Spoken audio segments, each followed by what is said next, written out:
नमस्कार, मैं हूं अरुण कुमार। आप देख रहे हैं विधानसभा का रण। दरअसल छत्तीसगढ़ विधानसभा का मानसून सत्र सिर्फ विधायी कार्रवाई नहीं बल्कि सत्ता और विपक्ष के बीच आर पार की जंग का मैदान बन चुका है। पहले दिन सदन ने छत्तीसगढ़ की माटी की बेटी और पद्म विभूषण तीजनबाई को अश्रुपूर्ण श्रद्धांजलि दी, लेकिन इस भावुक पल के तुरंत बाद सदन का मिजाज पूरी तरह से बदल गया। शिक्षा विश्वविद्यालय में खाली पड़े पद, कानून व्यवस्था, बुलडोजर कार्रवाई, किसानों का दर्द, महिलाओं की सुरक्षा और आदिवासियों के हक मुद्दों की ये वो लिस्ट है जिसने सदन के भीतर सियासी पारा 100 डिग्री के पार पहुंचा दिया। और अब सबसे बड़ा धमाका होने जा रहा है, यानी विपक्ष कांग्रेस जो है सरकार के खिलाफ अविश्वास प्रस्ताव लाने की तैयारी में है। हालांकि गणित सरकार के साथ है, आंकड़ों का किला मजबूत है, इसलिए सरकार गिरने का कोई खतरा नहीं है। लेकिन बड़ा सवाल यह है कि क्या ये अविश्वास जो है प्रस्ताव सरकार की जवाबदेही तय करेगा या फिर ये सिर्फ 24 घंटे के हेडलाइंस बटोरने का एक सियासी हथियार बनकर रह जाएगा। संख्या बल सरकार के पास है, तेवर विपक्ष के पास है, लेकिन सवाल यह है क्या इस अविश्वास प्रस्ताव से छत्तीसगढ़ की जनता का भला होगा या सिर्फ एक सियासी ड्रामा बनकर रह जाएगा। आज इसी मुद्दे पर हम करेंगे बातचीत, लेकिन सबसे पहले दिखाते एक रिपोर्ट।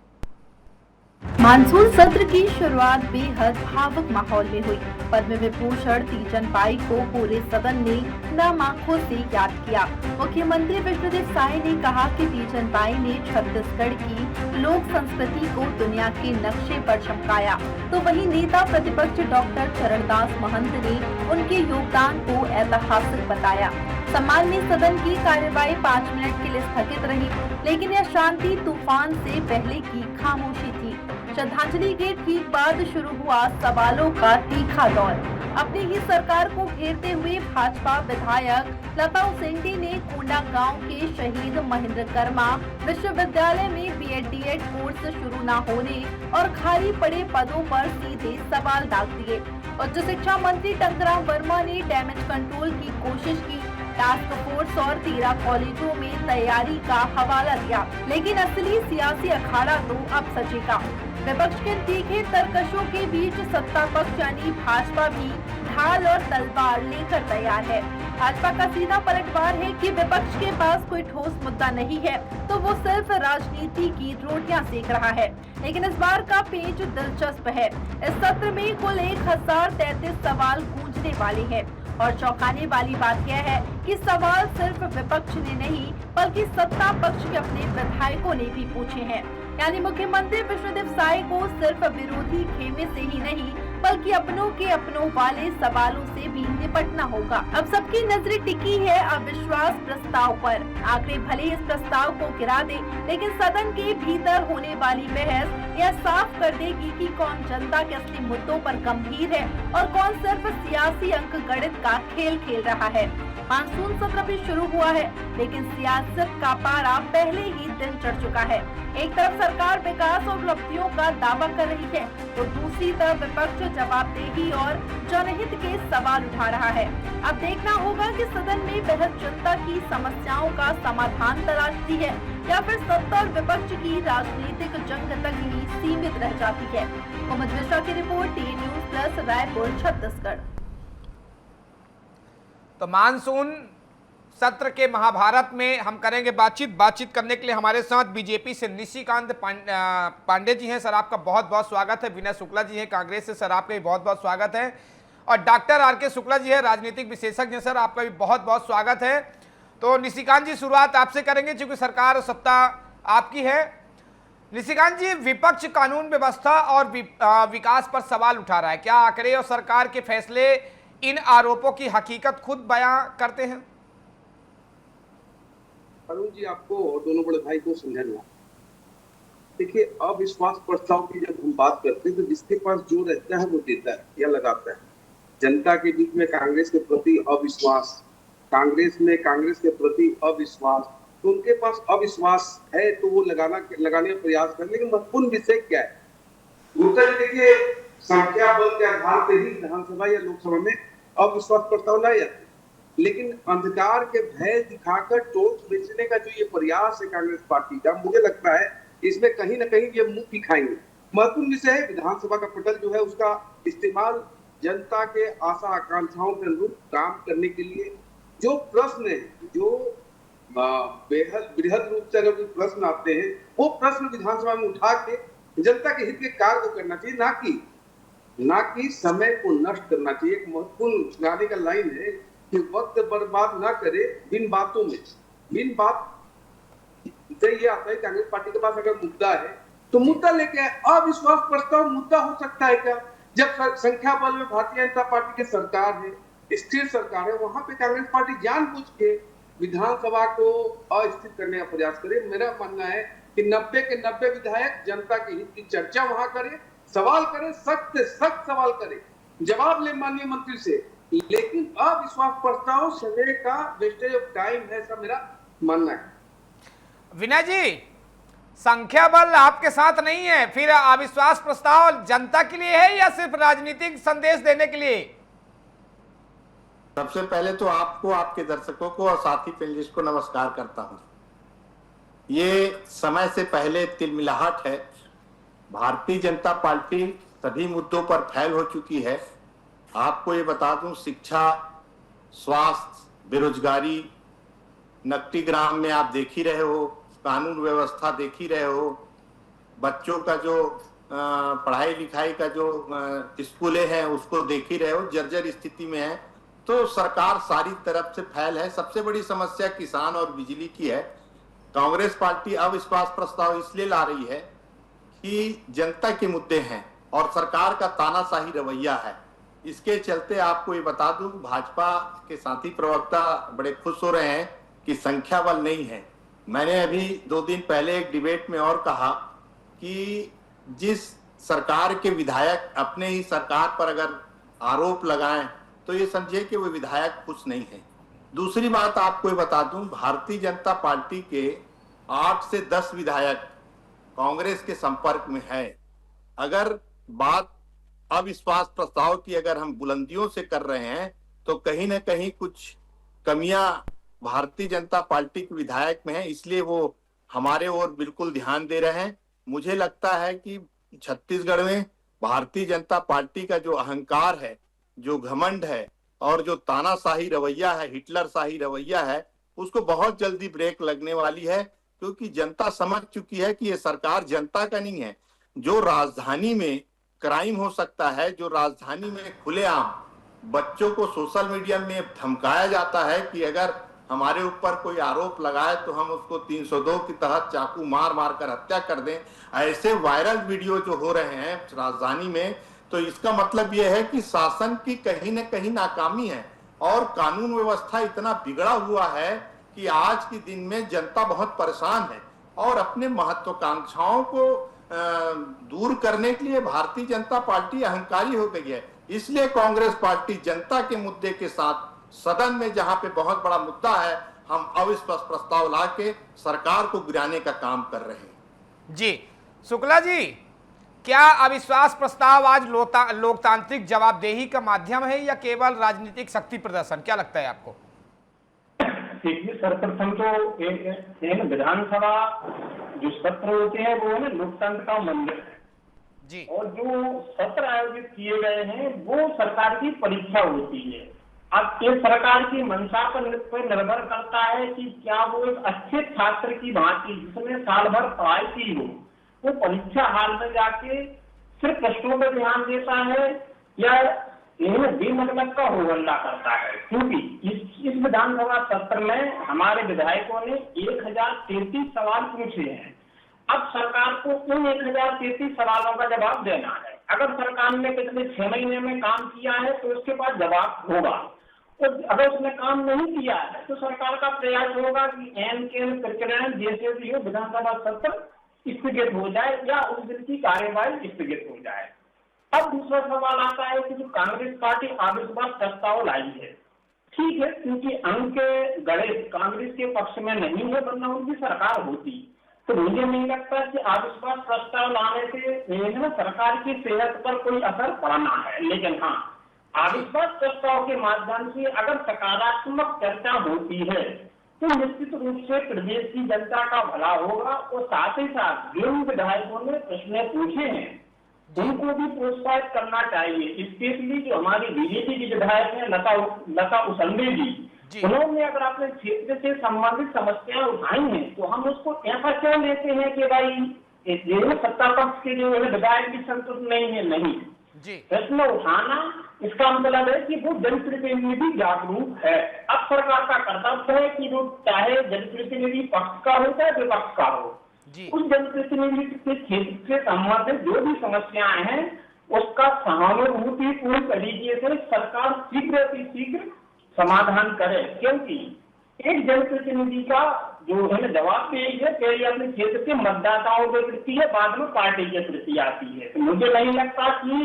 कोई भी चाहे वो विधायक पक्ष का हो चाहे विपक्ष का हो, अगर सवाल उठा रहा है तो उसको अच्छा जनप्रतिनिधि मानता हूँ। बिल्कुल।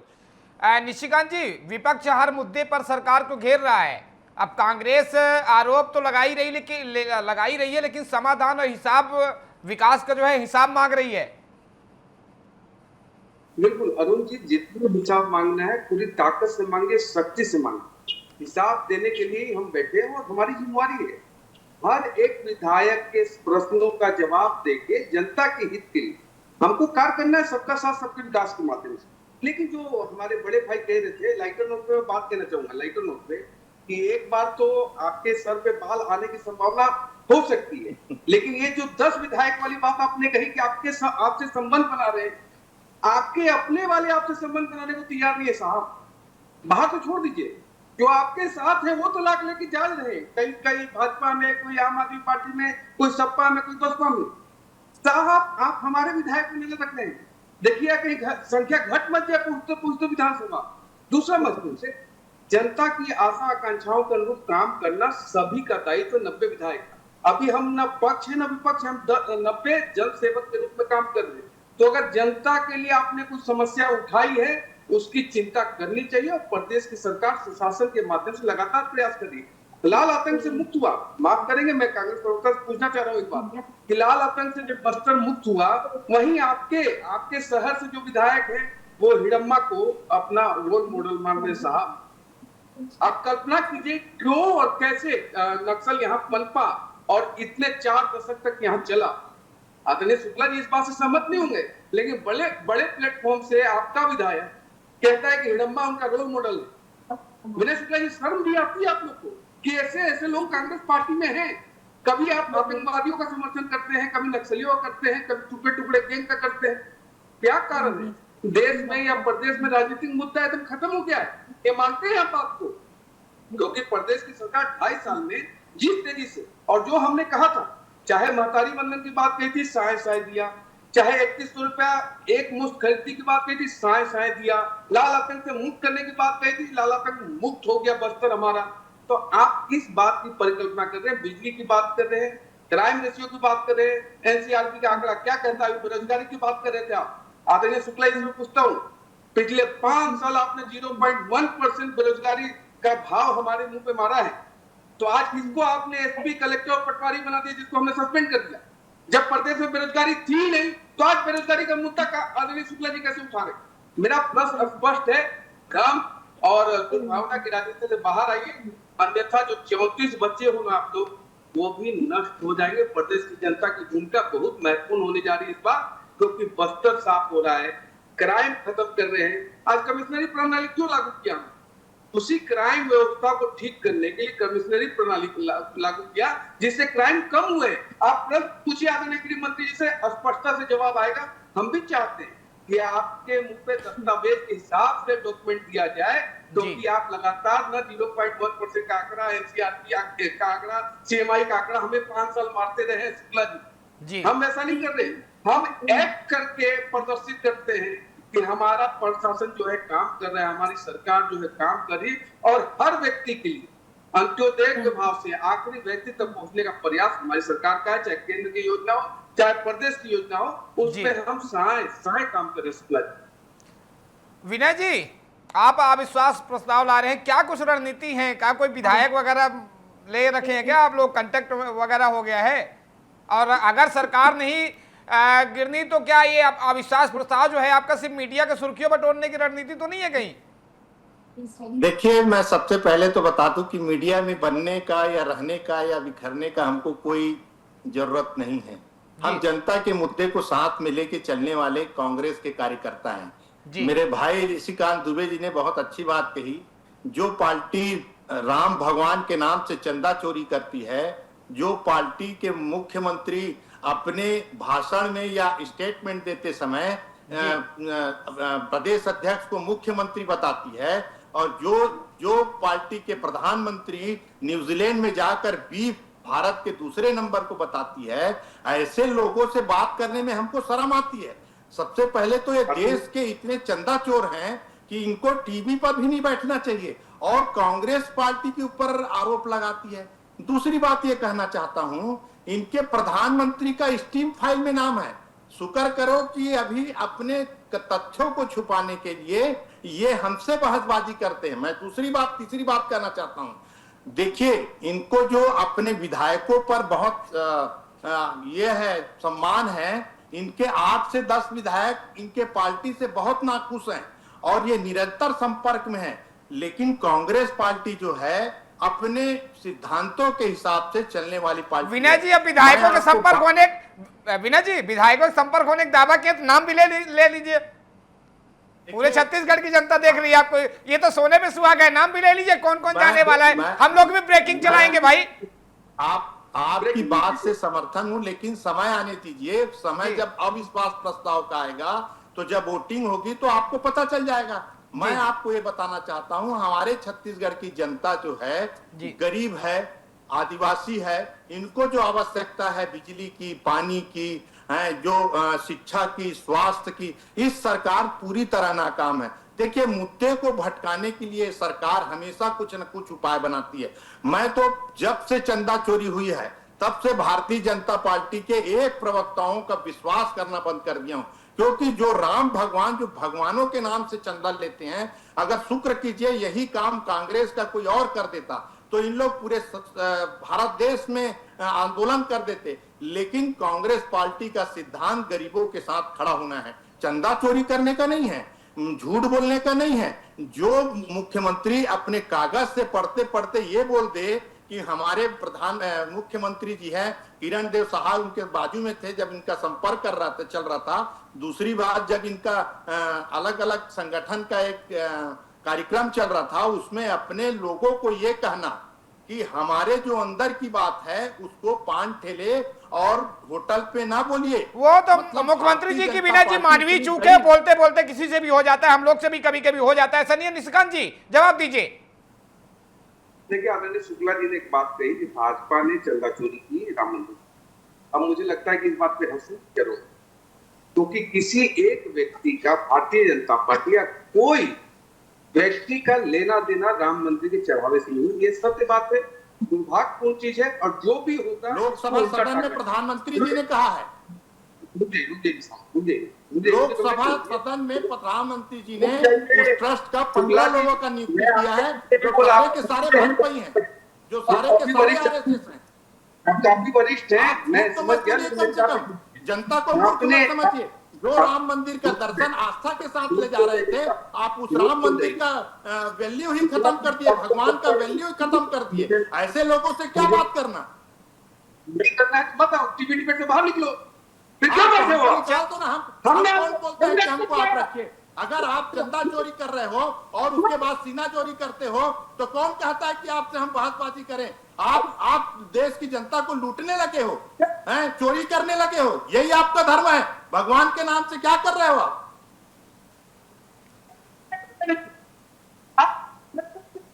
मैं आदरणीय कह रहा हूँ, इसका मतलब नहीं कि आप कुछ चोर कहेंगे।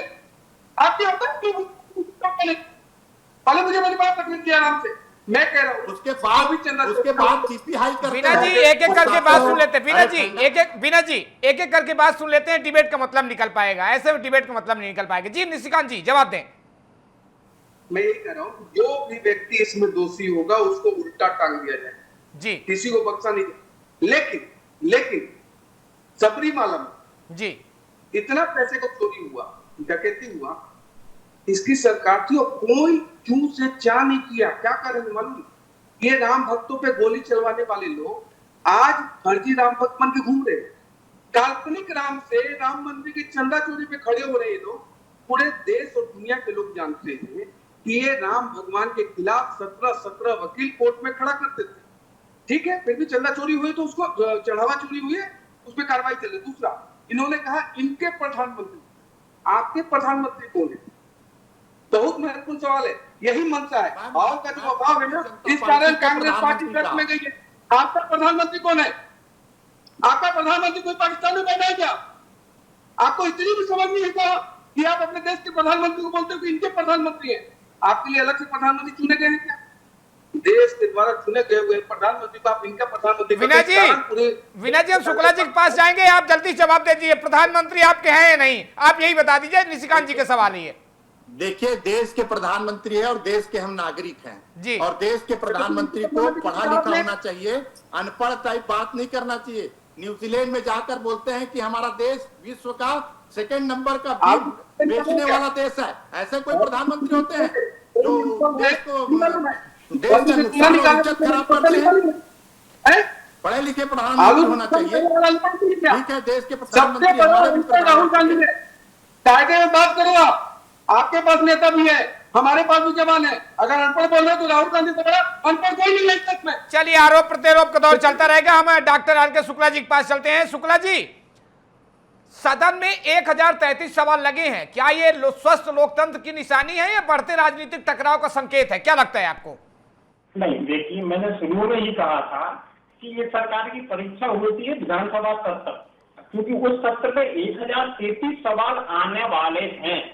तो सबसे पहले तो लोकतंत्र कहाँ है, कितना मजबूत है, जो सवाल आए हैं उससे सिद्ध होता है कि हाँ भाई लोकतंत्र हमारे यहाँ है।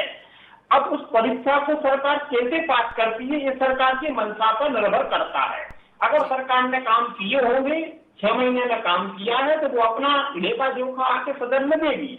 और अगर काम नहीं किया है तो वो निश्चित रूप से प्रयास करेगी कि एन प्रकरण इस मानसून सत्र का समापन हो जाए। आए दिन आप देखिएगा, आए दिन विधानसभा की कार्यवाही स्थगित की जाएगी, लेकिन इन सबका नुकसान प्रदेश को होगा, क्योंकि जो माननीय विधायक जी हैं, मंत्री जी हैं, मुख्यमंत्री जी हैं, इन सबके तो भत्ते बनेंगे, इन सबका भत्ता बनेगा, आने जाने का, रहना खाने पीने का सब कुछ होना है, लेकिन ये सब पूरा का पूरा पैसा जाएगा प्रदेश की जनता की टैक्स से जी। इसलिए नैतिक रूप से भी कर्तव्य बनता है दोनों ही पक्षों के विधायकों का कि अगर आप, क्योंकि हर महीने एक कर्मचारी को सैलरी मिलती है, वो 10 के बाद काम करता है, कि आपको भी सैलरी मिलती है, आपको भी भत्ते मिलते हैं, आप भी जाके कम से कम विधानसभा सत्र में अपना रिपोर्ट कार्ड तो प्रस्तुत करो कि साहब हमने अपने क्षेत्र के लिए क्या काम किया। ये नैतिक प्रश्न है जो शायद हमारे क्षेत्र के विधायक, हमारे प्रदेश के विधायक ईमानदारी से जाके विधानसभा सत्र में प्रश्न पूछे, चाहे सत्ता पक्ष के हो विपक्ष के हो, क्योंकि उनकी पहली जवाबदेही क्षेत्र का मतदाता है, पार्टी बाद में आती है। निशिकांत जी, बीना जी ने अभी जब जिस तरीके से कहा 10 विधायक हमारे संपर्क में, हालांकि नाम तो पूछा, हमने नाम तो बताया नहीं उन्होंने, लेकिन उसी में से जुड़ा एक सवाल मैं आपसे कर लेता हूं। अगर सरकार हर मोर्चे पर सफल है तो ये विपक्ष को अविश्वास प्रस्ताव लाने का मौका आखिर कहां से मिला? ये छत्तीसगढ़ की जनता का सवाल है। नहीं अरुण जी, जब बेरोजगार बैठे तो कुछ करना पड़ेगा दिखाने के लिए जनता को। मैं तो पहली लाइन में कहा कि अंधकार का भय दिखाकर टॉर्च बेचना चाहते हैं, वो बिकेगी नहीं, क्योंकि सोलर पंप से लाइट हम दे रहे हैं पूरे प्रदेश में। हम सोलर से अब अल्टरनेट एनर्जी में जा चुका है प्रदेश।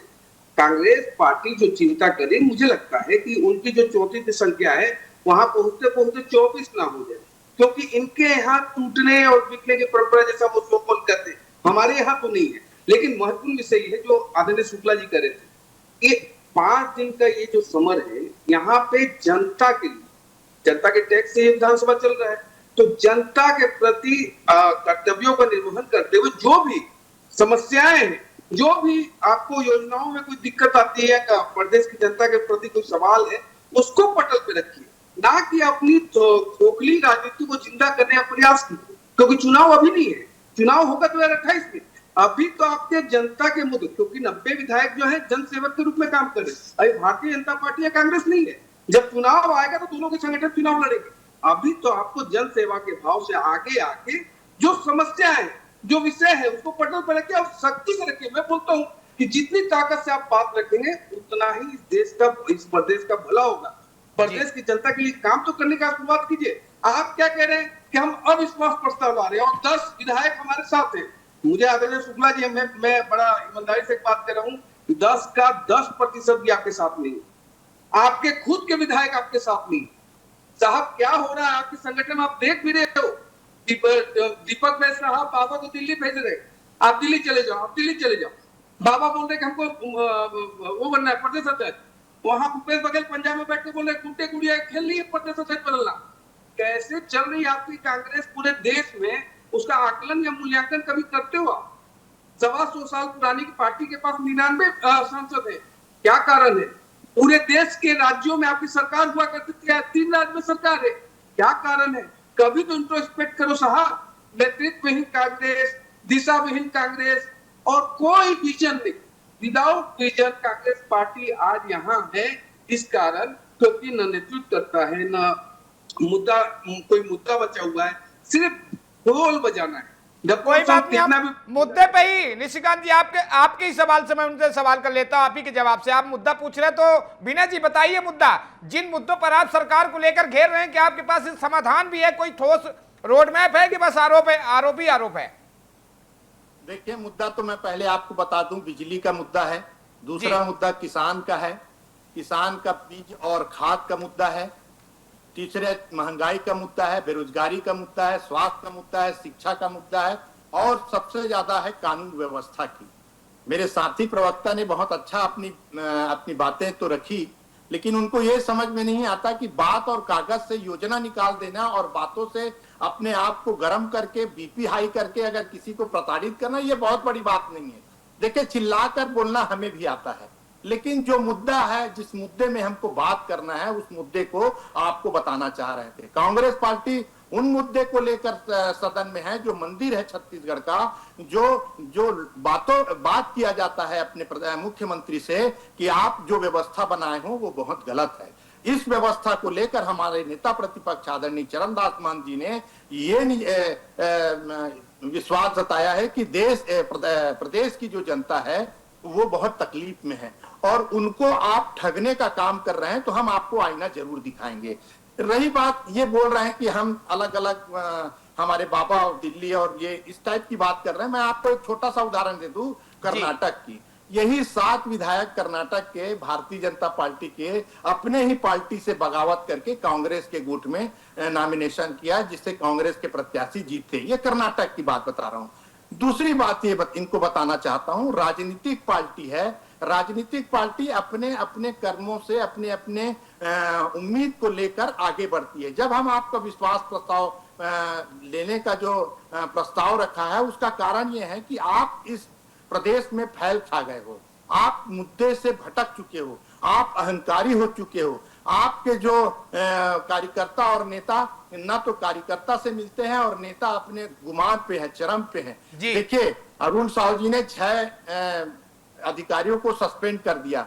ये सोशल मीडिया में ये दिखा रहे थे कि आप काम नहीं कर रहे हो, आप में आपके जो कार्य प्रणाली है भ्रष्टाचारी है, इसलिए आपको सस्पेंड कर दिए। राजधानी में जो मुद्दा है, सबसे बड़ा मुद्दा है क्राइम का, तो क्राइम के लिए इन्होंने 2 भाग में राजधानी को बांट रखा है। जब बांटने के बाद राजधानी में ही सूखा धंधा इतना ज्यादा फैल गया है कि लोग त्राही त्राही मान बता रहे हैं और पार्टी और उनके कार्यकर्ता उसको संभाल नहीं रहे। मैंने अभी अभी आज ही एक छत्तीसगढ़ के कोई भाजपा के कार्यकर्ता को देखा हूं कि अपने फॉर्च्यूनर गाड़ी में अवैध धंधा कर रहे थे, अंग्रेजी शराब ला रहे थे। तो ये इस टाइप के जो भारतीय जनता पार्टी के जो कार्यकर्ता और जो अधिकारी है अपने घमंड में चूर हैं, उस घमंड को नाश करने के लिए हम छत्तीसगढ़ के जो मंदिर है विधानसभा में जाकर लोगों का बात रखने का काम कर रहे हैं, उजुल बुजुल बात नहीं करते। बिल्कुल। निशिकांत जी, आप बहुत मुस्कुरा रहे थे मीना जी के जवाब में, कुछ खास जकीरा हाथ लग गया क्या? जी, आदरणीय शुक्ला जी ने कहा कि पार्टियां जो है अपने कर्मों के हिसाब से आगे बढ़ती हैं। ठीक है, पार्टियां जो है अपने कर्मों के हिसाब से पीछे भी जाती है, पीछे चले गए। 2014 से 2026 तक आते आते उतनी भी सीटें नहीं जितना 2024 में हमको मिली है। लेकिन महत्वपूर्ण विषय शुक्ला जी, आप वरिष्ठ हो इसे स्वीकार किए, ये बात अपने वरिष्ठों को बताओ तो कि क्या कारण से हार हो रही है। ईवीएम खराब है, एसआईआर खराब है, जनता खराब है, सबे खराब है, सिर्फ राहुल गांधी ये तो ठीक है। कर्नाटक में आप लोग आंदोलन कर रहे हैं। बीच में नहीं बोला साहब, मैं यही महत्वपूर्ण और बता रहा हूँ आपको। जो मुद्दे की बात कर रहे थे अभी हमारे मित्र और बड़े भाई कि इतना बड़ा बड़ा मुद्दा है। गुप्ता जी इतना बड़ा बड़ा विषय है, कांग्रेस पार्टी के एसी में बैठने के लिए विपक्ष में नहीं है, विपक्ष का भी कार्य सही से नहीं कर पा रहे हैं। शुक्ला जी के हिसाब से इतना मुद्दा है इनके पास, तो अभी तक तो रायपुर राजधानी को एकदम घेर देना चाहिए था। हर विधायक, हर मंत्री, हमसे सीखोगे क्या विपक्ष की राजनीति? हम सिखा सकते हैं आपको। अगर मुद्दा है ये, हमारे विचारधारा में अंतर है। आप सीखना नहीं चाहते साहब। अगर मुद्दा इसको बोलते हैं आप, अगर बिजली मुद्दा है, किसान की बात कही, 3100 रुपया एक मुफ्त राशि देने वाली सरकार ठीक, या 4 किस्तों में 2500 रुपया देने वाली सरकार ठीक? मिट्टी बोल, खाद बोल के हर किसानों को मिट्टी खरीदने को मजबूर किया गया। ये कांग्रेस पार्टी की सरकार थी आपकी। किसानों ने आपका सरकार बदला है, युवाओं ने आपकी सरकार बदली है, महिलाओं ने आपकी सरकार बदली है, प्रदेश की 3 करोड़ जनता ने त्राही माम करके आपकी सरकार बदली है साहब। आप बात कर रहे थे कि हमारे पास विधायक आपसे जुड़े हुए 65 विधायक और पार्षद आपने दिल्ली परेड कराए, तो माननीय भूपेश बघेल जी की कुर्सी बची थी साहब। किस दुनिया में जीते हैं आप लोग? चलिए इसी में हम आर के शुक्ला जी, हम उनसे भी जवाब ले लेते हैं। आप दोनों इसी में कौन किसके पास विधायक है, क्या है राजनीतिक विषय हो, बढ़िया बता दें। शुक्ला जी एक बात बताइए, क्या विपक्ष मुद्दों की लड़ाई लड़ रहा है या फिर 2028 की ये तैयारी चल रही है? क्या लगता है आपको? क्योंकि आपने राजनीतिक कई दौर देखा है, कांग्रेस बीजेपी आती गई जाती गई, ये जो चल रहा है क्या चल रहा है? देखिए, निश्चित रूप से 2028 की लड़ाई है, क्योंकि वर्तमान में जो अंक गणित के हिसाब से देखा जाए तो अविश्वास प्रस्ताव लाने का अंक गणित के अकॉर्डिंग कोई मतलब नहीं है। सरकार को किसी प्रकार का कोई खतरा नहीं है। हाँ, 10 विधायक हो, 1 विधायक हो या 50 विधायक हो, उनको अपनी पार्टी से शिकायतें हो सकती हैं, वो एक अलग प्रश्न है। लेकिन आप भी समझते हैं कि कोई भी विधायक ये नहीं चाहता कि उसकी पार्टी सत्ता में ना रहे। तो मुझे तो नहीं लगता कि अविश्वास प्रस्ताव लाने से जो है ना सरकार की सेहत पर कोई असर पड़ना है। लेकिन हाँ, कांग्रेस पार्टी हो, भारतीय जनता पार्टी हो, दोनों ही सियासी दल हैं और 2028 आने वाला है, 2-2.5 साल बचे हुए हैं, तो है ना सबको अपनी आगामी तैयारी करना है। तो उस तैयारी करने के लिए जनता के सामने आपको सिद्ध करना पड़ेगा कि हाँ भाई, आप एक जागरूक पार्टी हैं और आपके विधायक जागरूक, आपके ये जो है विधायक हैं, अब वो किसी भी पक्ष के हों, तो उस अब जागरूक करने के अपने अपने टूल होते हैं। क्योंकि विधानसभा सत्र में सरकार क्या कर सकता है? अविश्वास प्रस्ताव लाएगा, निश्चित रूप से मीडिया में खबरें बनेगी और जनता के बीच में एक बात तो जाएगी कि हाँ भाई, जो है ना विपक्षी पार्टी है वो काम कर रही है। अब सरकार को चाहिए कि अगर उसने काम किया है तो वो है ना सकारात्मक रूप से उस अविश्वास प्रस्ताव पर चर्चा करे, ताकि जनता के बीच में ये भी जाए कि नहीं साहब, सरकार अच्छा काम कर रही है, लेकिन विपक्षी पार्टी जबरदस्ती का तो राजनीतिक ड्रामा या जो है ना स्टंट करने के लिए अविश्वास प्रस्ताव लाई है। जी निशिकांत जी, आप कहते हैं कि आपका काम बोलता है, सरकार काम कर रही है, काम बोलता है। क्या इस मानसून सत्र में विपक्ष के आरोपों से ज्यादा सरकार का रिपोर्ट कार्ड चर्चा के विषय बन सकता है? बिल्कुल अरुण जी, देखिए मतलब सिर्फ विधानसभा के पावन मंदिर पे या पटल पे नहीं, 70 लाख माताओं बहनों को महतारी वंदन मिली, 24-24.5 लाख 25 लाख किसानों को 3100 रुपए के हिसाब से धान खरीदी की जा रही है। सड़कों का नया जाल बस्तर के सुदूर वनांचल में। मैं तो आपसे निवेदन करूंगा कि आदरणीय आपके अरुण गुप्ता जी और आपके चैनल के माध्यम से आदरणीय शुक्ला जी चले और एक बस्तर का मतलब जमीनी हकीकत निकालते कि क्या वास्तविकता में परिवर्तन हुआ। नियम निर्माण के माध्यम से जो सड़कें आज तक जहां पे बिजली नहीं पहुंची थी, वहां बिजली पहुंचाने का काम भागीरथी प्रयास हमारी सरकार कर रही है। जल जीवन मिशन के माध्यम से जल पहुंचाने का, तो जो ये एक रोड मैप है, ब्लूप्रिंट है कि जिस विकास से विश्वास को अर्जित करके, क्योंकि पुनः बस्तर हमारा दोबारा ये लाल आदमपुर के आतंक के अंदर चंगुल में ना फंसे, उसके लिए विकास की रफ्तार हमको 4 गुनी करनी थी। उसके लिए प्रयास किया जा रहा है। 400 करोड़ रुपए के मात्र से एक मेडिकल कॉलेज कहाँ, सुदूर वनांचल दंतेवाड़ा में। ये हमारा इंटेंट है। आपका इंटेंट क्या था कि जितना भी आए अंदर कर दो। अभी कोषाध्यक्ष गिरफ्तार हुए ना, अभी अभी कोषाध्यक्ष सिंह के गिरफ्तार हुए हैं। 2000-2500 का मामला है साहब। वही तो बंटवारे की राशि की चिंता हो रही है आपको। 5 साल आपने जनता की चिंता नहीं की, सिर्फ 10 जनपद की सेवा की रुपयों की गड्डी के बीच में। मेरा मानना है कि अगर जनता के प्रति आप संवेदनशील होते, अपने योजनाओं को, अपने घोषणाओं को अगर अमल में लाते, तो आपको प्रदेश की सरकार एक ही बार में उखाड़ के नहीं फेंकती। 3 बार हमें अवसर दिया, 5वीं बार पुनः भारतीय जनता पार्टी को भरोसा जताया। क्यों? क्योंकि जिसने बनाया है वही संवारेगा। कोई बात नहीं विनय जी, क्या विपक्ष जिस तरीके से बीजेपी लगातार आरोप प्रत्यारोप का दौर चालू, क्या विपक्ष सिर्फ आरोप लगाएगी या सदन में ये जो आपने जितने भी आपराधिक मामले हो, चाहे बिजली, स्वास्थ्य, पानी, सड़क, जो भी आपने गिनाया है पूरे, इसमें सिर्फ आपका आरोप रहेगा? सदन में अगर सरकार ठीक से काम नहीं कर रही तो मजबूत विपक्ष हैं आप, तो इनको कोई सुझाव भी देंगे, कोई रास्ता भी दिखाएंगे, भैया ऐसा नहीं, ऐसा विकास करो तब, ताकि जनता को लाभ मिले? देखिए, सबसे अच्छी बात कहा कि आप सुझाव जी। ये सरकार अगर बिल्कुल हमारे नेता प्रतिपक्ष से कोई उम्मीद करती है और सुझाव मांगती है, तो कांग्रेस पार्टी के नेता आदरणीय चरणदास महंत जी जो हैं, वो बिल्कुल सुझाव भी देंगे। क्योंकि हम हर वो जिले में, हर वो कस्बे में किसानों का, चाहे बिजली का हो, चाहे पानी का हो, चाहे स्वास्थ्य का हो, चाहे ये बढ़ती कानून व्यवस्था की जो है बात रखें, तो ये हम हर जगह कर रहे हैं और अपनी उपस्थिति लोगों के साथ खड़े होकर सरकार को आईना दिखाने का काम जरूर कर रहे हैं। लेकिन मेरे साथी प्रवक्ता दुबे जी को मैं एक उम्मीद से देखता हूं कि इतने अच्छे अपनी पार्टी का बात जरूर रखते हैं, इनको अभी निगम मंडल में जरूर कोई पोस्ट मिलना चाहिए था। मेरे को खुशी होती कि अगर ये कोई पोस्ट पा जाते, क्योंकि ये अपनी बातों को और अपने पार्टी की जो बात है उसको बहुत मजबूती से रखते हैं। लेकिन सवाल ये है, मेरे भाई ये जानते हैं कि वास्तविकता क्या है। देखिए, किसान का मुद्दा वर्तमान समय में हमारे छत्तीसगढ़ में 80% किसान हैं, उनको वास्तविकता में खाद और बीज जो है वो नहीं मिल पा रहा है। अब तो जुलाई आ गया, खत्म होने आ रहा है, 10 तारीख 12 तारीख हो गया है। अब किसान परेशान है।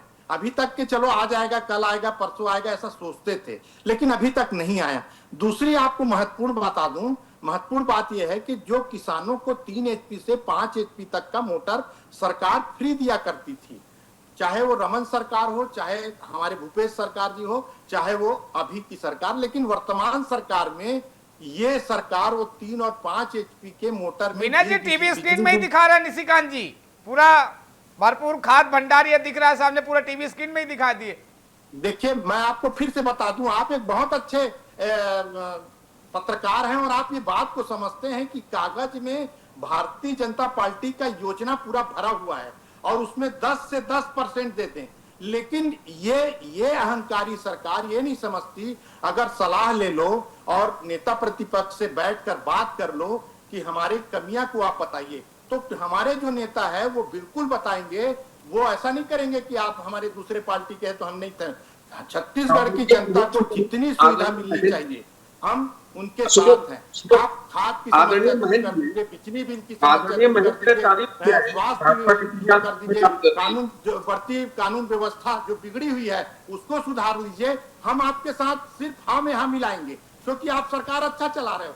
आप सरकार अच्छा नहीं चला रहे हो, इसलिए विपक्ष में उस आईना को दिखा रहे हैं। निशिकांत जी, विनय जी का कहना है कि अगर आप सही सरकार चलाइए, सही योजनाओं को लाभ दीजिए, रायपुर राजधानी छत्तीसगढ़ क्राइम मुक्त कीजिए, तो हम आपके साथ हैं। क्या कहते हैं आप? अरे ये लाल आपन से मुक्त हुआ बस्तर उसके साथ नहीं, हिडम्मा के साथ है। ये कहाँ आप इनकी बातों में टीवी पे जो बात रखनी है गलत विषय इनका, मन के अंदर जो इनका वो कालापन है ना, सब पूरा देश जानता है। हिडम्मा को रोल मॉडल बनाने वाले क्या लाल रतन से मुक्त बस्तर की कल्पना करेंगे? नहीं करेंगे। विषय ये है जो इन्होंने कहा कि महंत जी से बात कीजिए। वास्तव में महंत जी कह रहे हैं कि आप अच्छा काम करें, भूपेश दोबारा नहीं आना चाहिए। महंत जी कह रहे हैं, हर गली गली कह रहे हैं, हर मोहल्ले कह रहे हैं। आप तो एक बार उनके अंतरात्मा की आवाज को सुन लो साहब। आप सुनना ही नहीं चाहते अपने नेता प्रतिपक्ष की बात, हम क्या करें? शुक्ला जी, क्या अविश्वास प्रस्ताव विपक्ष की मजबूरी है या सरकार के लिए अपनी उपलब्धियां जनता के सामने रखने का सबसे बड़ा ये अवसर है जो कांग्रेस खुद देने जा रही है? क्या लगता है आपको? दोनों ही पार्टियों के लिए बहुत अच्छा अवसर है कि वो अपना लेखा जोखा विधानसभा सत्र के माध्यम से जनता के बीच में ले जाए। तो जो बातें ईमानदारी से ले जाएगा जनता उसका साथ भी देगी। लेकिन हाँ, साथ में ये भी जोड़ा जाना चाहिए कि क्योंकि अभी हमारे प्रदेश में खेती का समय चल रहा है और प्रदेश में हमारे किसानों को खाद की समस्या है, सभी जगह आती है, प्रदेश में भी है। अगर सरकार इस मुद्दे को संभाल ले तो मुझे लगता है कि ये सरकार के लिए सकारात्मक एक वो वजह बनेगी। और साथ ही साथ अगर कांग्रेस पार्टी इस मुद्दे को लेकर जनता के बीच में जाती है तो 28 की संभावनाएं उनके लिए भी दिखाई देंगी। चलिए विनय जी, अगर सरकार हर सवाल का जवाब आपको देती है तो क्या कांग्रेस मानेगी कि उसका अविश्वास प्रस्ताव कमजोर पड़ गया है? देखिए, हम सरकार को आईना दिखाने के लिए अविश्वास प्रस्ताव ला रहे हैं जी। अविश्वास प्रस्ताव मतलब ये होता है कि आपकी कमी है जी। और सरकार छत्तीसगढ़ को ठीक से नहीं चला पा रही है। जिन मुद्दे को हम लेके आ रहे हैं वो जनता के मुद्दे हैं और जनता के प्रतिनिधि होने के नाते कांग्रेस पार्टी के सभी विधायक और हमारे नेता प्रतिपक्ष बिल्कुल सदन में अपनी बात रखेंगे। भारतीय जनता पार्टी अभी तक वर्तमान में 2-2.5 साल तक पूरी तरह फैल हो गई है। कागजों में इनका नेतृत्व बहुत ज्यादा है। मेरे साथी अभी बता रहे थे कि जो हिडम्बा के बहुत करीब है। मैं आपको बता दूं, अभी भी छत्तीसगढ़ में नक्सलवाद खत्म नहीं हुए हैं। ये कागज में और इनके जो कागजी जो पुलिंदा है उसमें वो खत्म कर दिए हैं और इनके कहने से नक्सलवाद चालू भी हो जाते हैं और इनके कहने से नक्सलवाद बंद भी हो जाते हैं। हम इस बात को बिल्कुल नहीं मानते क्योंकि सरकार पूरी तरह झूठ है और झूठ का पर्दाफाश बिल्कुल होगा। बिल्कुल, निशिकांत जी जवाब दीजिए। जो कांग्रेस आरोप लगा रही कि झूठ का पूरा पुलिंदा है, आप कागजों में सब पूरा कर देते हैं। अरुण जी। जी मतलब आज के युग में कांग्रेसी होना कितना बड़ा मतलब वो है समस्या। देखिए क्या बोल रहे हैं कि नक्सलवाद खत्म ही नहीं हुआ है। सशस्त्र नक्सलवाद पूरी तरह से बस्तर ही नहीं पूरे देश से खत्म हो गया। शुक्ला जी इसको गांठ बांध लीजिए, सशस्त्र। लेकिन जो आपके विधायक जैसे विचारधारा लेकर घूम रहे हैं उनका भी एलिमिनेशन बहुत जल्दी होगा। ये अर्बन नक्सल को समाप्त करना भी आवश्यक है और पूरे देश से ये अर्बन नक्सल की मानसिकता को भी समाप्त करने की दिशा में अग्रसर है हम। आप बिल्कुल चिंता मत कीजिए। आपके कोई भी वोटर जो इस प्रकार के स्वरूप में प्रदेश को और देश को अस्थिर करना चाहते हैं उनको समाप्त किया जाएगा अक्षरशः पूरे देश से। शुक्ला जी, क्या ये मानसून सत्र जनहित के फैसलों के लिए याद रखा जाएगा या सिर्फ राजनीतिक टकराव के लिए? क्या लगता है आपको? आने वाला समय बताएगा। आशा करते हैं कि ये है ना जनहित के मुद्दों के लिए ही याद रखा जाए, ना कि दोनों पार्टियों की राजनीति करने के लिए। जी विनय जी, ये जो अविश्वास प्रस्ताव आप ला रहे हैं इसमें भला किसका होना है, कांग्रेस का, बीजेपी का या जनता का? जनता का मुद्दा है, इसमें पार्टी की बात नहीं है। पार्टी विपक्ष में होने के नाते जी। हम विपक्ष में बैठे हैं, उसके होने के नाते जनता के उन मुद्दे को अपने सदन में रखने का पूरा अधिकार है और उस अधिकार पूर्ण अपने नेता के साथ सारे मुद्दे लेकर हम सदन में बैठेंगे। हमारे नेता एक एक क्वेश्चन पूछेंगे। अगर भारतीय जनता पार्टी किसी भी चीज में छुपती है या छुपाती है तो वो सरकार गिरने का हैसियत रखती है और गिर जाए। मैं आपको फिर से बोल रहा हूँ, मैं जाते जाते एक बात जरूर बोलना चाहता हूँ कि ये सरकार नाकामियों का सरकार है। ये सरकार 2-2.5 साल में छत्तीसगढ़ की जनता के हित नहीं चाहती और केवल कागज में योजना बनाती है और कागज में खत्म कर देती है। बिल्कुल, निशिकांत जी जवाब दीजिए। जी अरुण जी मैंने सुना था जी कि उर्दू को शिक्षा जी मैंने सुना जी क्या है ये बोलकर सरकार गिर जाएगी। मतलब आप सोचिए किस कल्पना के सागर में लोग बैठे रहते हैं। आदरणीय शुक्ला जी आपके प्रति और कांग्रेस प्रति पूरी संवेदना है। आप पूरी ताकत से अविश्वास प्रस्ताव लाइए, मुंह की खाएंगे तय बात जी। जी तो आप तीनों मेहमानों का हमसे जुड़ने के लिए शुक्रिया। तो आज बहस में आरोपों के तीर भी चले, जवाबों की ढाल भी उठी, लेकिन अब फैसला टीवी स्टूडियो में नहीं विधानसभा के सदन में होगा। अविश्वास प्रस्ताव सरकार गिराए या ना गिरे, लेकिन इतना तय है कि अब सरकार को हर सवाल का जवाब देना होगा और विपक्ष को हर आरोप का सबूत भी देना होगा, क्योंकि लोकतंत्र में सिर्फ शोर नहीं चलता, सदन में तथ्यों की भी परीक्षा होती है। अब जनता भाषण नहीं परिणाम चाहती है। किसानों को राहत चाहिए, युवाओं को रोजगार चाहिए, महिलाओं को सुरक्षा चाहिए, आदिवासियों के लिए उनका अधिकार चाहिए और प्रदेश को विकास चाहिए। सवाल यह है कि इन मुद्दों पर राजनीति होगी या समाधान निकलेगा। मानसून सत्र अभी शुरू हुआ है, लेकिन सियासत का तापमान चरम पर है। सत्ता अपनी उपलब्धियों के दम पर मैदान में है, तो वहीं विपक्ष अविश्वास के लिए साथ है। अब देखना होगा कि सदन में बहुमत की ताकत भारी पड़ती है या मुद्दों की धार। बहरहाल बस इस बहस में यहीं तक। आप देखते रहिए DA न्यूज़ प्लस। नमस्कार।